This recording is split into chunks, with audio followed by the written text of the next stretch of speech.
Hello everybody and welcome. I'm your host Captain Awesomeness, and as promised in my previous video, I am over here at Thompson Raceway. It is in Thompson, Ohio. This is a facility that's kind of similar to something I did about 2 years ago. I think it is, maybe 2 years ago. That would be Pit Race, which was, Pit Race is a track that has an actual road course, but then it also has a karting track. The similar thing in that aspect applies here to Thompson, in the sense that they have a drag racing track and all the cars are over there doing their little thing. They're pretty far out, so I'm not going to go there right now because I'm at the go-karting side of it. Now, the go-karting side of Thompson is a lot smaller than what Pit Race had, but nonetheless, it is a track. And as I told you guys, I was rebuilding my go-kart, so I'm going to talk about that real quick, and then I'll jump into everything else. So real quick, here's my go-kart. It's you can kind of say just brand new in certain ways and still the same in certain ways. So what's new about it? The new thing about it is that the frame of this go-kart has been straightened out. When I was actually in the process of figuring out what to do for this season, I actually had a spare frame that I got from a team. Turns out, unfortunately, that frame is no good, so we had to deal with what I have. So I got this straightened out thanks to Mark Stehle from Stehle Racing. He is a Burrell dealer and he knows his stuff. So that's one. But the next new thing was this engine here. As I mentioned in my previous video, my old engine had a lot of cylinder wash. Basically, this is the head, and then the cylinder's in here somewhere. You can't see it, obviously. But the cylinder basically had a cylinder wall had all the crosshatch on it disappear, and it happens because of too much water ingestion through the intake. So because of that, I got a brand new engine, and this is from Kart USA. I've mentioned them before, and they're a bunch of great guys out in Indiana. So with that, the engine, we'll find out soon how this is going to work out for us. I've actually haven't even started it yet, so you guys are going to get to witness that. Then the next thing is, as I take these couple things, these are supports for the engine, and I forgot to install them, but it's not a big deal. Nonetheless, the seat is brand new. This is a Greyhound seat with the Gorilla model, which is this silver one. It's a pretty, what should I say, pretty stiff seat, and that's what you kind of need on a 206 chassis, a 4-cycle chassis. And then I also got a brand new steering shaft. It looks like the steering shaft from last year had a good dent in it, so obviously no good to use. And that really kind of sums up everything that's new with it. Now, the stickers are going to get renewed. I'm here at Thompson for dual purposes. First of all, just to get a shakedown of this prior to me actually going to G&J. So that's really the main purpose behind my visit here. But at the same time, I'm going to have fun. So that's that part. Now, as you may also notice separately, there's that suit, and there's, of course, this suit. I am in the go-kart suit business. So if you are interested in buying a go-karting suit, definitely come and check me out. I started the brand by the name of Formula Win Racing, and that's one of the things I offer. I also do shoes, and I also do some other protective gear like balaclavas and gloves as well. So check me out on Facebook. I'll have the links down below in the description, and let me know if there's anything that I can do for you. Nonetheless, here we are now at this point. I am going to try to start this go-kart. You guys are going to witness it, and my lovely wife will do the recording. So let's get going to that part. All right, so come on closer real quick, and we're going to have a look at a couple of things. So first and foremost, this is the choke of the carburetor that I'll need to lift up like I have right now so that I can get it started. It'll take me quite a few pulls to actually get it to start, since there is no fuel in the lines. You might see me blowing into a line. Please, I don't want to hear any kind of R-rated commentary. So let's just go with it and see how this thing works out. So I'm going to slowly first pull and see if it's taking any fuel in. And I'm keeping an eye out on the actual fuel line, and it is. So let's see how it works.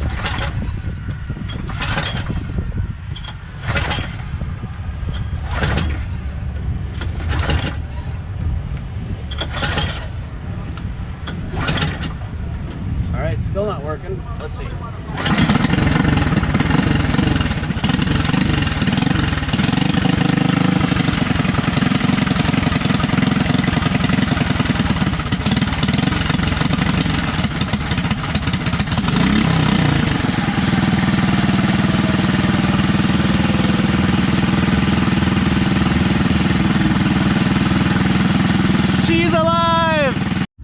right, so there's a whole lot of smoke coming off the exhaust, and that's going to happen. There's always some kind of oils or smudges of oily stuff on exhausts and any hot metal parts. So it started up great, and it started up like a champ, so pretty happy about it. I'm looking forward to now getting out on practice here soon.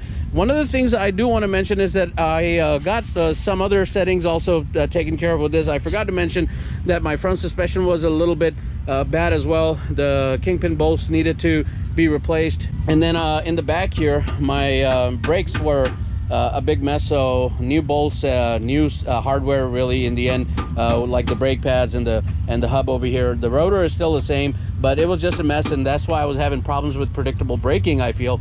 So we'll find out whether that is going to fix the issue that I was dealing with last year, or if it really was me who was the problem. Also, another great thing I've done this time is that I'm using chain guards that are actually meant to do the job of chain guards. Before, I had like an old KA 100 gear that I was using as a chain guard, and that wasn't really exactly the most effective way to take care of things. I also had to do a bunch of other things, like get a new clutch with the new engine. It's kind of in there somewhere, you can't see it. I'm using a 16 driver for my the gear up on the engine itself. So all in all, I'm pretty happy with the way it looks. Now it's just a matter of getting some performance in. I'm just gonna go maybe for maybe one or two practice sessions, but I'll show you guys a recording of it and kind of talk about how it felt, and then we'll go from there. All right, so we're out on day one. This is, just as a reminder, a practice day.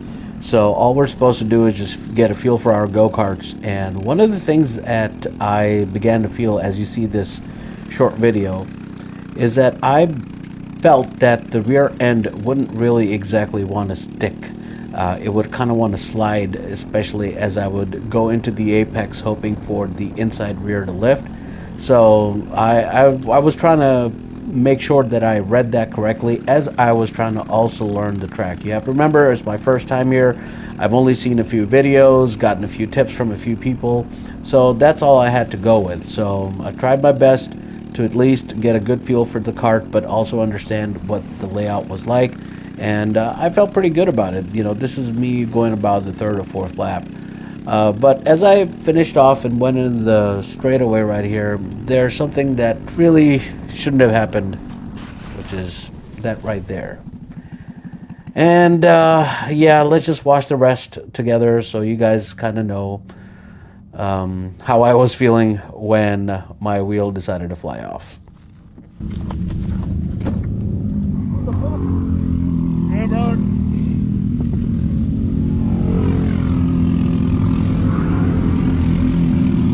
What just happened? Oh well.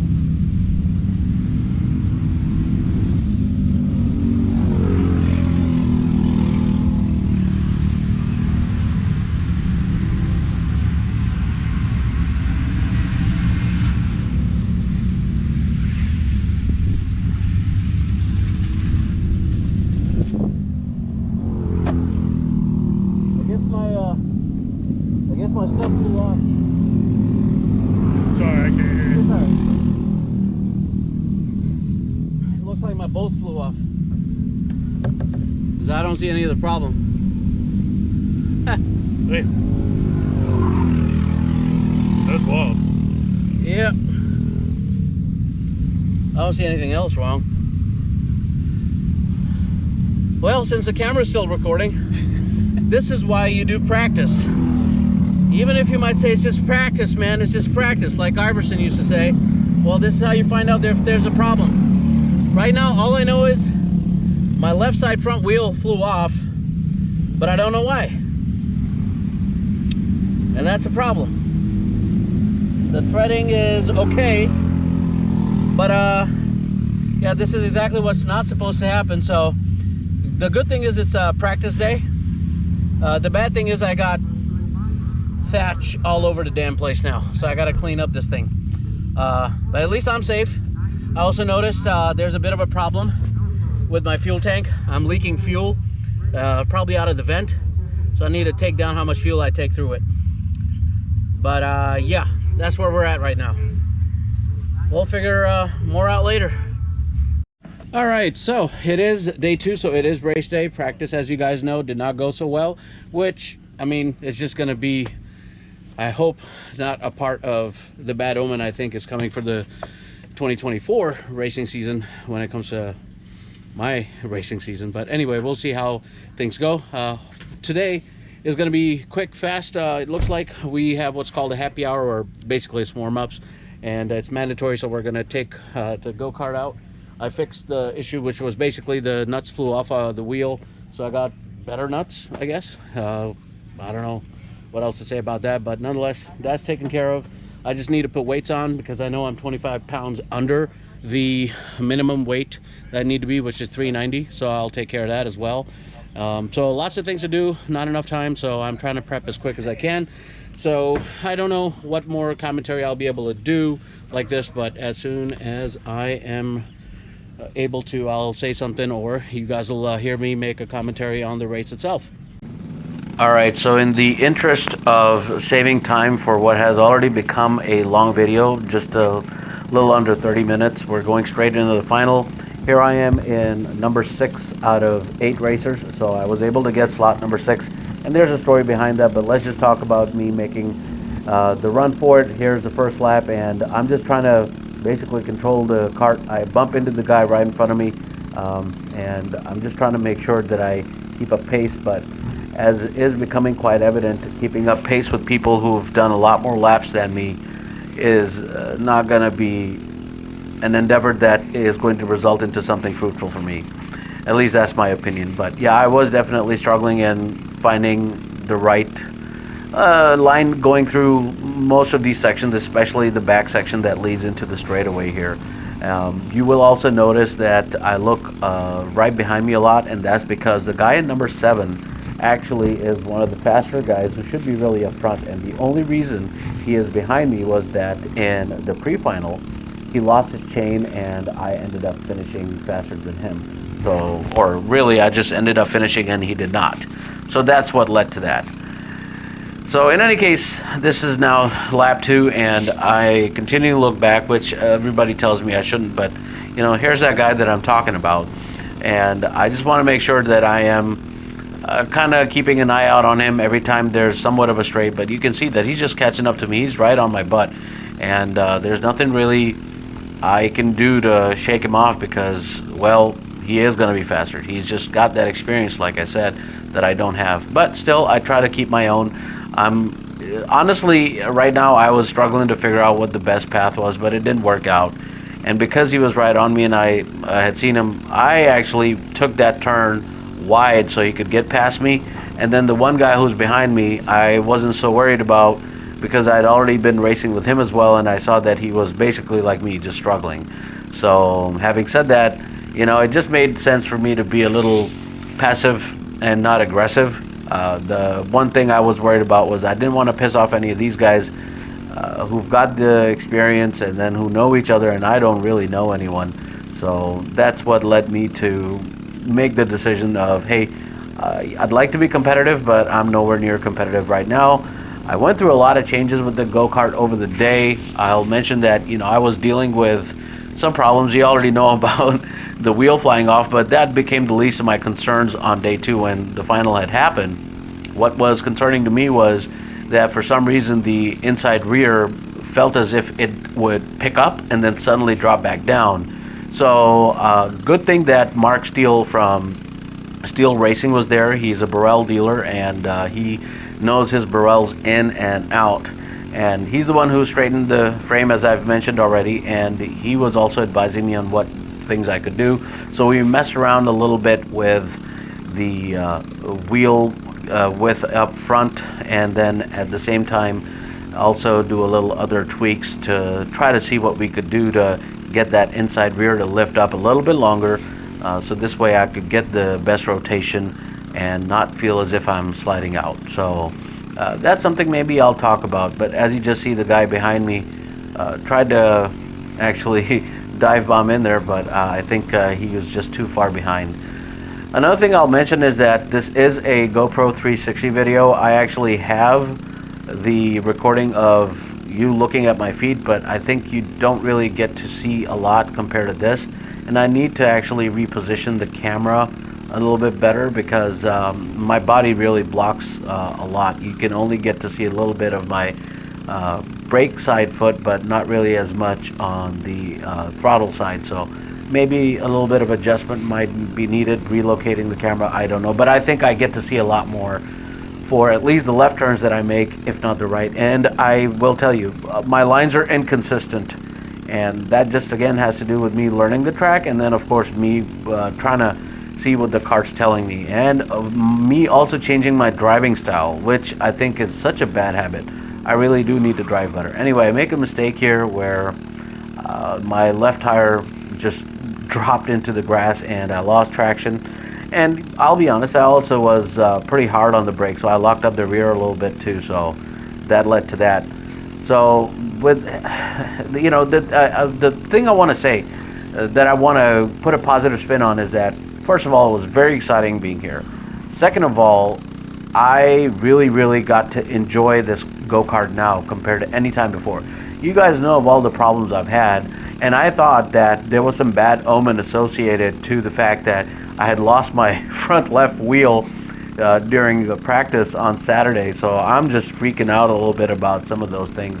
But luckily, this day turned out to be amazing. It's just that I realize now that the go-kart is good, but it is really my driving that needs to improve. And I say that because, yes, I was able to cut down on my lap times consistently throughout the day, but was I really taking consistent lines every time? No. Case in point is I've learned a lot about, you know, slow in, fast out. And yes, that works for most people, but I've learned that that doesn't work as much for me. I still like to, let's just say, do a little bit of late braking, allow for the inside rear to lift, but I also like, I don't know how to explain it, but I like it when the rear almost wants to slide a little bit, and then I just zoom out. So fast in, slow out might be better for me compared to slow in, fast out. I don't know, but I definitely know that I was watching what I was doing. I went harder, deeper into the turns, and with the braking as well. I liked the fact that it felt a lot better than ever before since I had it rebuilt. So all in all, it was a good thing. I'm not going to really show all the way to the finish line. I just wanted to show you at least this part, and then my commentary towards the end about what my overall experience was now that the final was over with.